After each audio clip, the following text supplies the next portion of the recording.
Bonjour à tous, aujourd'hui, vidéo à destination des prépas plutôt, hein. On est sur donc première année et deuxième année, intégration sur un segment, montrer que pour tout x appartenant à 0π sur 2, on a le sinus qui est entre x moins 1 sixième de x3 et x moins sixième de x3 plus 1 120e de x5. Alors pour ceux qui connaissent déjà les développements limités, vous reconnaissez à gauche et à droite, hein, les débuts du développement limité du sinus, hein, et le sinus il est entre les deux. Comment démontrer ça? Très simplement, c'est l'occasion de réviser une propriété, une formule plutôt très importante. Pour ceux que ça intéresse, je vous laisse peut-être chercher, mettez pause, essayez de trouver, cherchez dans vos formules importantes, surtout les formules qu'on trouve dans le chapitre évidemment, qui va amener au développement limité, il y a une formule qui permet justement d'avoir ça assez vite. Cette formule, c'est suspense, la formule de Taylor avec reste intégral. Qu'est-ce qu'elle nous dit, cette formule?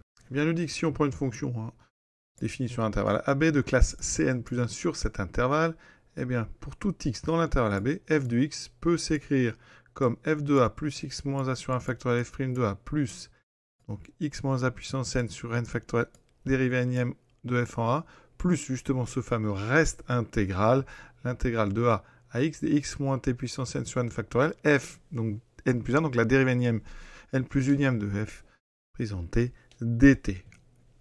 On va appliquer ça, évidemment, subtilement, pour s'adapter à notre exercice. Donc, quelle fonction propose-t-on pour f? Eh bien, on va prendre f, donc défini, ici, on va se mettre sur 0π sur 2, donc dans R, qui a x associe, vous l'avez deviné déjà, je pense, sinus x. Il va falloir trouver quelle valeur de a on va utiliser. Bien vu qu'il n'y a plus grand-chose avec le sinus, on va prendre a égale 0. On va l'appliquer donc avec donc a égale 0. Et donc le b sera égal à pi sur 2. Et donc on peut dire que f de x, c'est donc f de 0. Donc f de x, je vais l'écrire, c'est sinus x. Donc sinus x, ça va être égal à donc sinus 0. Alors, sinus 0, ben, vous le savez, ça c'est 0. C'est pour ça que c'est très intéressant. Plus donc ici x moins 0, donc on a x sur 1 factoriel, donc sur 1, fois la dérivée donc de sinus en 0, la dérivée de sinus, sinus prime de x, vous savez que c'est cosinus x en 0, cosinus vaut 1, donc là j'ai x, ça commence bien, c'est bien le début. Ensuite, la dérivée seconde de sinus, eh bien, je dérive cosinus, ça fait moins sinus, donc en 0 ça fera 0, il n'y a pas de terme en x carré, c'est normal pour ceux qui ont vu les DL. Un sinus est une fonction impaire, il n'y a pas de terme pair dans son développement. Ensuite, on passe à la dérivée troisième, 1, 2, 3. Donc, on redérive, ça fait moins cosinus x. Donc là, on va avoir moins cosinus x. Donc, en 0, eh bien, ça fait 1. Toujours, on aura donc ici x moins a, donc x au cube sur 3 factoriel. 3 factoriel, ça fait 6. Ça tombe bien, vous voyez, on a exactement ce qu'il faut. Et il nous reste donc ici quoi alors? Eh bien, notre reste intégral. Ça fait intégrale de 0 à x de donc x moins t. Donc ici x moins t puissance n. Je vais appliquer ça donc pour n égale 3. Problème ici, si je fais une primitive, j'aurai du x puissance 4 et moi dans mon résultat j'ai x puissance 5. Donc ça serait bien que j'aille au-dessus. Ça veut dire que je vais appliquer ça pour n égale 4, sachant que la dérivée quatrième, sinus quatrième de x, c'est, donc quand je dérive, donc ça revient à sinus x. Et donc en 0, ça fera 0. Ça veut dire qu'ici, je peux l'appliquer avec un n égal à 4. Donc sur 4 factoriel. 4 factoriel, c'est donc 4 fois 3, 12 fois 2, 24. Multiplié par la dérivée n-ième. Donc, alors la dérivée, donc cette fois-ci, il faut que j'aille chercher la dérivée. Donc je rajoute 1. Donc j'ai pris pour n égale 4. D'accord? Donc j'ai la dérivée 5e. Donc il faut que j'aille chercher sinus 5. Je redérive, ça fait cosinus x. Donc ici, j'aurai cosinus.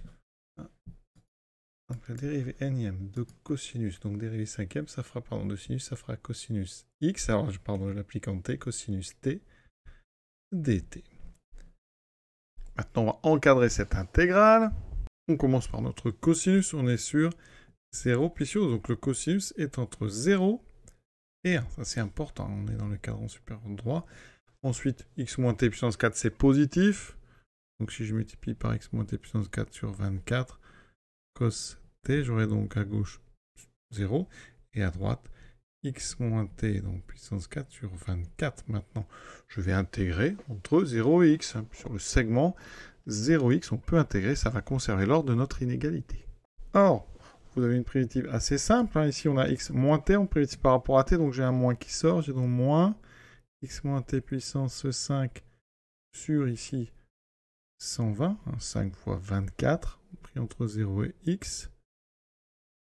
Ça me donne donc, en remplaçant d'abord par x, 0, et ensuite moins, le moins, la formule, ça fera plus. Je remplace t par 0, x puissance 5 sur 120. Ça, c'est parfait, c'est ce qu'on attendait, vous voyez. Donc, en intégrant ici mon inégalité, ça donne intégrale. Donc, de 0, ça fera 0.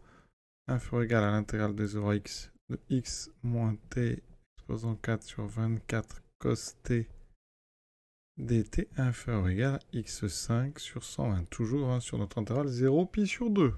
Et donc en utilisant ce qu'on a utilisé, qu'on a trouvé avec la formule de Taylor avec reste intégral, on a donc sinus x, d'accord, qui est entre eux, donc ici on a x moins x3 sur 6. L'intégrale ici à gauche, elle est plus grande que 0, donc là j'ai 0.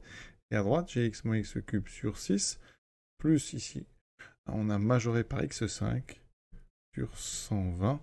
Et ça, évidemment, sur l'intervalle 0 pi sur 2. Donc c'est exactement ce qu'on voulait. Vous voyez, j'ai juste appliqué la formule de Taylor avec reste intégral pour la bonne valeur de a et de b, et pour la bonne valeur de n. Donc c'est à vous de voir la conclusion qui adapte en fait, et vous adaptez la valeur de n pour avoir votre conclusion en x5.